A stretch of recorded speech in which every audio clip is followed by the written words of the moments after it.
Michelle here. Thank you again for joining my channel today. I just wanted to give a quick video. I wanted to share an update of what's happened thus far on our Operation Debt Freedom. So I check my email periodically, and I come across emails from like the U.S. Postal Service that lets me know what's coming in my mailbox for the day.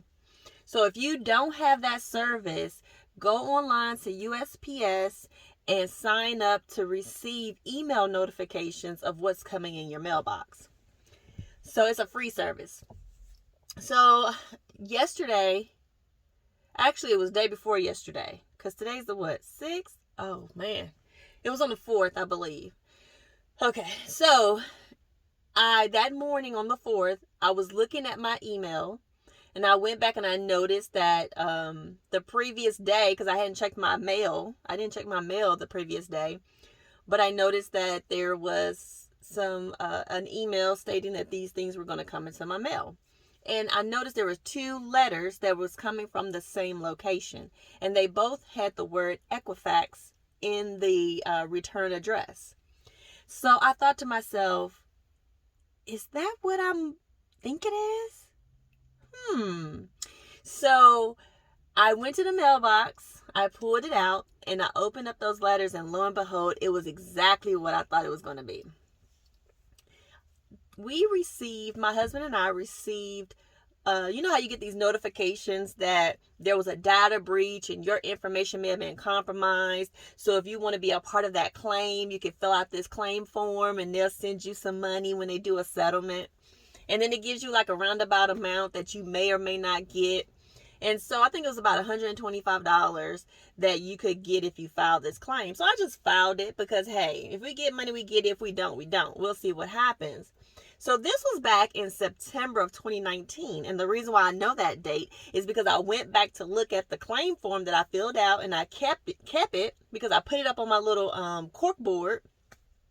And I noticed, I was like, we filled this out back in September of 2019, and January of 2023, we get our check. The check comes in the mail, and it just so happens to fall in the time where we made the commitment to say, hey, let's work on getting out of this debt. Let's start our debt-free journey and take this seriously and stop using credit cards and stuff. And so when I opened the checks, we got I opened the envelope. I can't open a check, but I opened the envelope, and in the envelope was a letter, and then at the bottom was a check attached, and he had one, I got one, and the total amount for our checks individually was a whopping $5.21.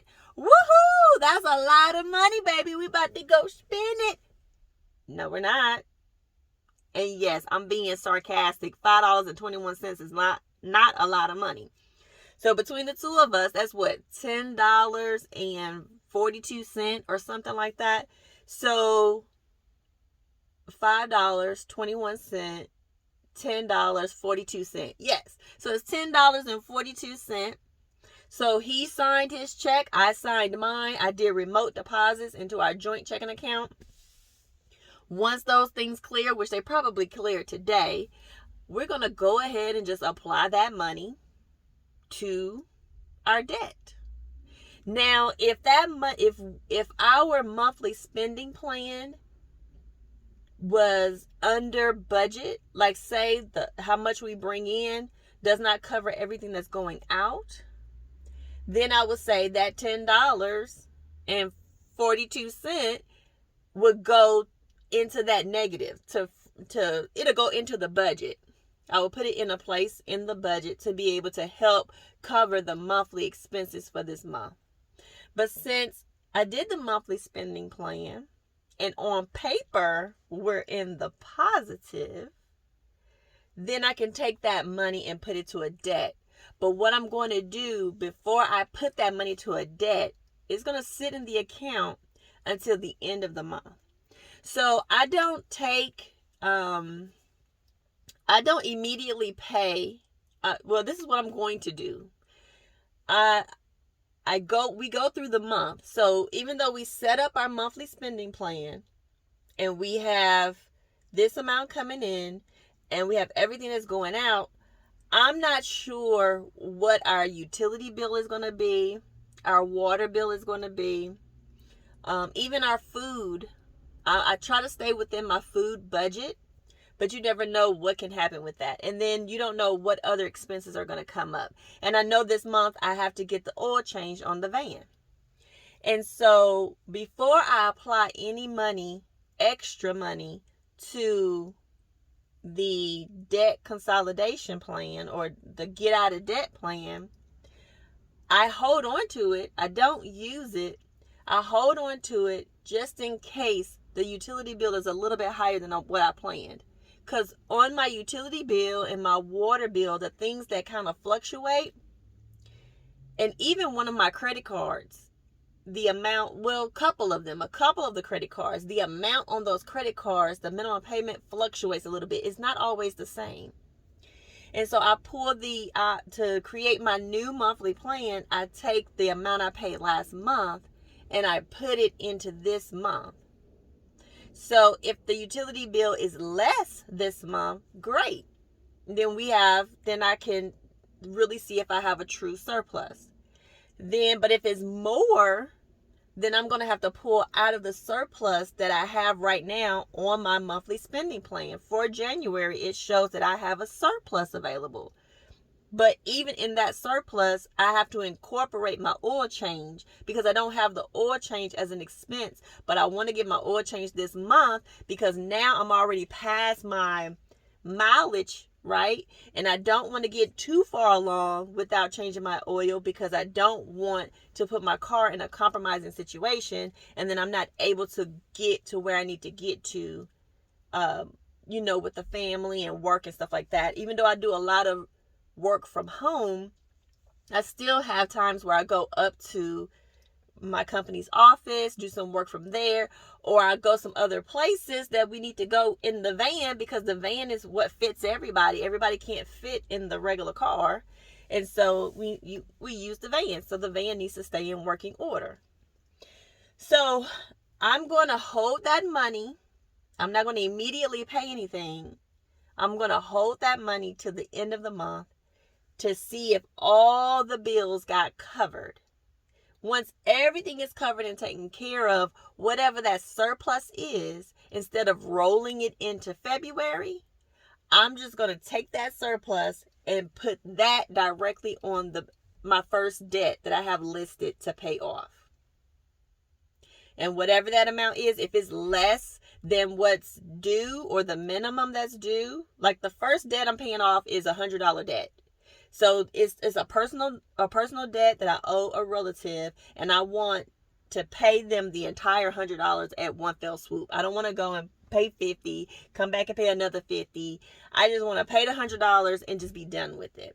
So if my surplus is not $100, then I'm gonna hold on to that. If it's only like $50, I'm gonna hold on to that $50 until February. See what the surplus is at the end of February. Once I've accumulated the $100, then I'm going to go to that family member and say, hey, here's the $100 that you gave me a couple of years ago that I still owe you. And I want to fix that. I want to square it off. Even though she has not said anything to me about the money at all. She probably doesn't even remember that I owe her $100. But I want to give it to her because I want that to be cleared off of me, right? And so I'm going to wait to the end of the month, see where we are, if we're in a surplus or even if we're in a negative. And then if we're in a negative or we don't have a surplus or we're not able to put extra on debt, then we're going to have to figure out, we being me, my husband and I, we're going to have to figure out another way to bring in some additional income in order to start really tackling the debt. Because if we don't have a surplus at the end of the month and all the money that's coming in is going out and everything is at the minimum payments, we're not going to make any progress on Operation Debt Freedom because we don't have a surplus to put to Operation Debt Freedom. It's going to still take us 20 years to pay off a credit card, or it's still going to take us 2 years to pay off another debt, or 3 or 4 years to pay off another debt. And we don't want that to be the case. I want this to happen a little bit faster, but I know I have no control over how fast this goes. But I do have control over what I do each day, how I spend the money that comes into my hands, and how much debt I accumulate on top of what I already have. So we don't need to accumulate any more additional debt. We need to make sure that the money we're spending is spending towards what's on our spending plan and nothing extra. And then we need to look at, if there's nothing else coming in, what else can we do to bring in extra income? Have I looked at everything in my house that I could sell? Have I looked at other ways to generate extra income? And I have been looking. I have been looking for other ways to generate some extra income. So I will share that in another video. But this video was just to tell you that, hey, come on, get on board with me if you're on this Operation Debt Freedom and you want to start your journey. Let's do this together. Let's make sure we include God in the process. I know He doesn't want us in this type of debt that keeps us bound and we're not able to freely move in the purpose that He has called us to. Some people can do it without some people can walk in their purpose with debt, and maybe that's a mindset shift for me that I have to work on to be able to say, okay, just because I have this debt doesn't mean I can't walk in the purpose God has for me. Maybe the debt is keeping me from fully expressing. Maybe I am walking in the purpose He has for me, but I'm not fully expressing that purpose because there's some things I would like to do and places I would like to give to and contribute to that I can't because we just don't have the extra income to do so. The other day I was downtown in Huntsville and a homeless person walked up to me and wanted to know if I had any spare change, and I didn't have any spare change. I didn't have anything on me to give to him. And I don't like that. I like to be able to just give. I don't care if it's just a couple of dollars. And whatever he does with that money is between him and God. It says if somebody asks and you have to give. That's a whole nother conversation. I don't want to go all into all that because some people question whether you should give because they may go get drugs and you contributed to that and things of that nature. But even if I decided, hey, I can go get you something to eat from a restaurant, I didn't have the money to do that. So even if I chose to spend the money in a different way and provide that person, that homeless guy, with something, I couldn't even go to a restaurant to get him anything. And I don't like that. So I want this debt off of us so that we can move a little bit more freely in what God wants us to do. So pray about it. Make sure God is a part of this process, this journey. And just watch out for little things that come in your mailbox, little things that come from your job, little things that come from around you, because He can bless you. And He's blessed us in multiple ways that may not have been financially, but we've gotten like stuff from people that's new or fairly new. We've had people buy things for us or do this for us without us even asking. So God can use other people around you to help you. And He's probably already done it. You can go back and start thinking about, what has God done for me? And write down things that you're grateful for. Things that He's done for you in the past. That if He hadn't done that, you don't know where you would be right now. And it could be something small. All these things add up because God wastes no opportunity to help His children. So if we've made this resolution with God to say, hey, I want to start this Operation Debt Free journey. Can you come along? Can you go ahead of me? Is this something you want me to do? I don't even question if it's something He wants us to do. I feel like in His word, He doesn't want us in debt. So I feel like that's something He wants us to do, is to be debt free. And so ask Him to come along with you on this journey. And you just never know what miraculous things can happen. I've heard stories of people that get this written off, or they get something in the mail, or they get something that's been in the brewing in the works in the background that they had no idea was going on, or somebody just came and paid off something for them. You just never know what can happen in this process if you're faithful and you trusting God in the process. And don't forget to pay your tithe and offering. Because that's one thing that I would love to have that testimony to say, hey, I paid off this amount of amount in debt while still paying my tithe and offering. Because if you look at it, tithe and offering could really knock out something, right? But yeah, I'll save that for another video. But, paying your tithe and offering because you're giving back what belongs to God and what he's asked for, and he wants you to trust him with the difference. He says, test me on this. So let's test him on this and say, God, I trust you with my finances. Please help me through this process. You know what we stand in need of. And so I'm going to leave it at that. And remember, if you've made this resolution, just because you made the resolution or you said the resolution doesn't mean it's actually going to happen. You still got to be involved in the process. Faith without works is dead. You still got to put the work in. You got to be disciplined, consistent, intentional about wanting to remove this debt from your life.